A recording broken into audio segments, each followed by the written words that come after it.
morning. Yesterday we learned about methods of measuring train. First method, graphical method. 4.1 is also over here. Now moving to the next method, method of least squares. As a limitation of the graphical method, we saw that if a mathematical technique is not used, then the trend and the estimates obtained from it change from person to person and its reliability cannot be known. हमें पता है कि हर एक person अलग अलग तरीके से अपने हिसाब से ट्रेंड ड्रॉ करता है, इसी वजह से हमें सही एस्टिमेशन ग्राफिकल मेथड से मिलता नहीं है. If we want to find the linear trend of a time series by a mathematical method, we will require a specific linear equation which represent the trend. We have studied the method of least square in the chapter of regression. हमने last chapter में least square method पढ़ चुके हैं. Linear regression में हम लोग least square method पढ़ चुके हैं, right? To fit a linear equation to the given data which will be used to find the linear trend in the time series. हम लोगों को जैसे चैप्टर नंबर 3 में b फाइंड करते थे, a फाइंड करते थे, y cap estimation of y find करते थे, सेम ऐसा ही हमें मेथड ऑफ लीस्ट स्क्वायर में भी फाइंड करना है, बट थोड़ा फॉर्मूला कैसा होगा, डिफरेंट होगा. अंडरस्टैंड? तो अब हम method of least square for the time series का फॉर्मूला देख लेते हैं. Then after we are going to start our sum. Look at here student, b is equal to n sigma dy minus sigma t into sigma y divided by n sigma t square minus sigma t whole square. This is the formula for finding b. Then next step, what we have to find, if we have to find. So what is the formula for a? A is equal to y bar minus bt bar. Then next, for a fitting a linear equation, line find करनी होगी. Then next, linear equation line y cap is equal to a plus bt. So हमें 3 step में सम करना है. पहले b find करना है, then a find करना है और लास्ट में y कैप. उससे क्या होगा, टाइमिंग से हमें एस्टिमेशन करना है y का. Understand?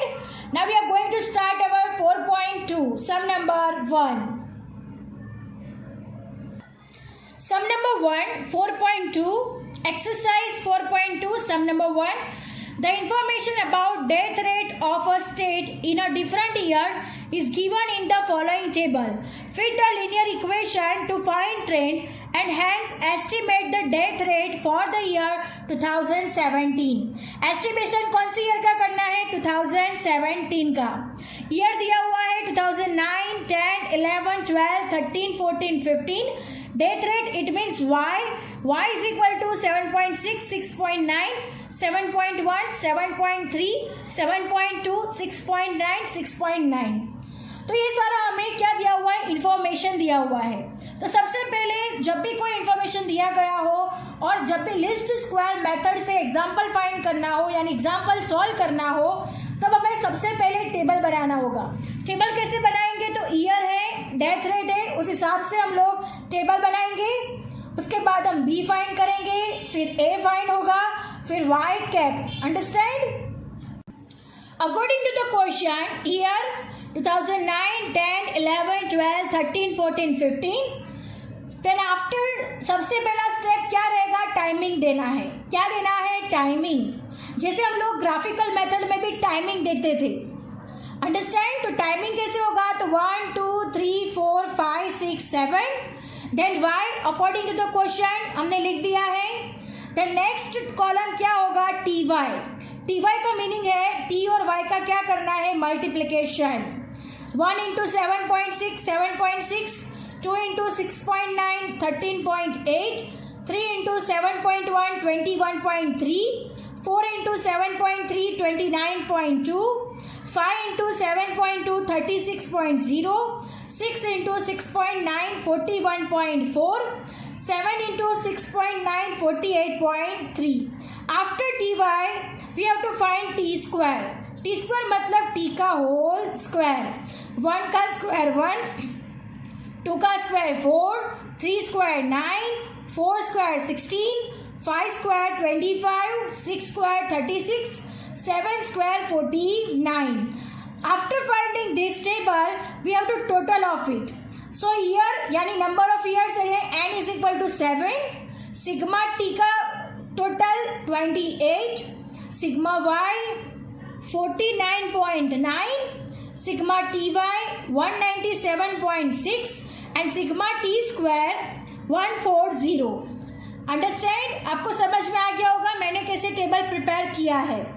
After finding the table we have to find T bar and Y bar. क्या फाइंड करना है? T bar and Y bar. Finding the table, table find करने के बाद टी बार और वाई बार फाइंड करना है. टी बार का फॉर्मूला है sigma T divide by N, 28 divide by 7 4. Y bar is equal to sigma Y divide by N, 49.9 divide by 7, it mean 7.13. T bar और Y bar find करने के बाद next step है B find करना. B is equal to N sigma T Y minus sigma T into sigma Y divide by N sigma T square minus sigma T whole square. N is equal to 7 into sigma T Y 197.6 minus sigma T into sigma Y 28 into 49.9 divide by N is equal to 7 sigma t square 140 sigma t whole square 28 whole square. Now we have to solve these digits.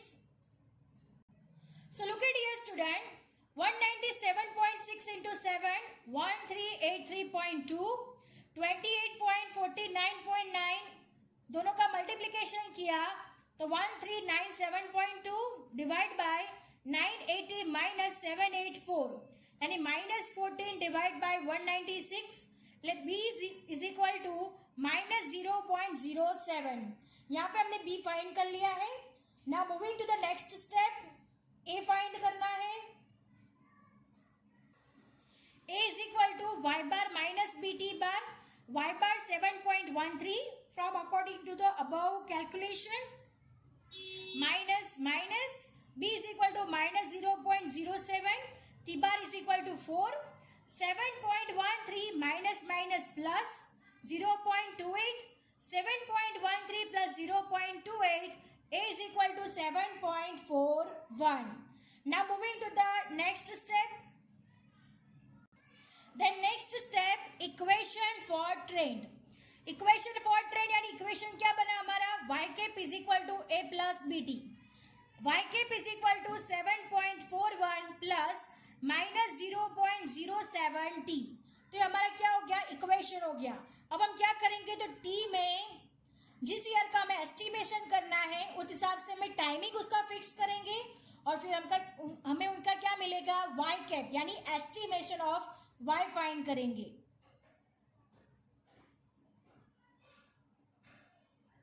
Now moving to the next, estimate the value for 2017. 2017 को यहाँ पे t is equal to 9 लिया गया है. अब 9 कैसे लिया है? पहले तो हम लोग वो समझ लेते हैं कि 2017 में टाइमिंग 9 कैसे हुआ. Now look at here student, 2009 से 2015 तक का हमें टाइम दिया हुआ है 7 तक. 2015 7 नंबर, 2016 में 8 नंबर आएगा और 2017 में कौन सा आएगा? 9 number. Understand? Again, listen it carefully. 2015 में 7 नंबर, right? 2015 के बाद क्या आएगा? 2016 में 8 नंबर. 2016 के बाद 2017 आएगा. 2017 में कौन सा नंबर आएगा? 9 नंबर आएगा. इसीलिए n इज इक्वल टू 9 करके हमें एस्टिमेशन वैल्यू फॉर 2017 हमें क्या करना है? फाइंड करना है. अंडरस्टैंड? कैसे 9 हुआ? 15 के बाद 16, 16 के बाद 17, 7, 8 और 9. So we have to take t is equal to 9 and then we have to find the estimation value of y. So t is equal to 9, y cap is equal to a plus bt, a is equal to 7.41 plus b minus 0.07, t is equal to 9, minus plus minus 0.07 into 9, 0.63, 7.41 minus 0.63, 6.78. So y cap is equal to 6.78. यानी 2017 में death rate कितना होगा 6.78. Understand? Now moving to the sum number 2. Sum number 2. The data about cost inflation index CII declared by the central government are as follows. The year 1981-82 is the base year for this index. Find the estimate of this index for the year 2015-16 by fitting the linear equation to this data. Year and CII both are given, right? तो year यहाँ पे दिया हुआ है, CII यहाँ पे दिया हुआ है. तो सबसे पहले हम लोग टेबल बनाएंगे. Understand? Some number 2, year 2007, 8, 8, 9, 9, 10, 10, 11, 11, 12, 12, 13, 13, 14, 14, 15. Timing also given 1, 2, 3, 4, 5, 6, 7, 8. Y according to the question. Next column TY. TY मतलब इन दोनों का क्या करना है, मल्टीप्लीकेशन. 1 into 551 551, 2 into 5282 1164, 3 into 632 1896. ऐसे हम सबका क्या करेंगे, मल्टीप्लीकेशन करेंगे. Then next table T square, 1 का square 1, 2 square 4, 3 square 9, 4 square 16, 5 square 25. Understand? वैसे ही आगे भी स्क्वायर होगा. नाउ ईयर इसको काउंट कर लेंगे तो हमें n मिल जाएगा. तो n यहाँ पे कितना हो रहा है, तो 8 हो रहा है n. Timing sigma t is equal to 36. Sigma y का totaling, sigma y is equal to 6076. Sigma ty 30257 and sigma t square 204. Understand? Now what we have to find, t bar and y bar. Look at here student, t bar is equal to sigma t divided by n, 36 divided by 8, 4.5. Y bar is equal to sigma y divided by n, 6076 divided by 8, 759.5. After finding ty and y bar, now we have to find B. B is equal to n sigma ty minus sigma t into sigma y divided by n into sigma t square minus sigma t whole square. N is equal to 8 into 30257 minus 36 into 6076 divided by 8 into 204 minus 36 whole square. ये data हमने कहाँ से लिया है, तो according to the our table. Table में हमने जैसे फाइंड किया वैसे यहाँ पे हमने क्या ले लिया है, डेटा ले लिया है. और अब हम इसको क्या करेंगे, सॉल्यूशन करेंगे. Now look at here student, 30257 into 8, 242056, 36 into 6076, 218736, 204 into 8, 1632 minus 36 का होल स्क्वायर 1296.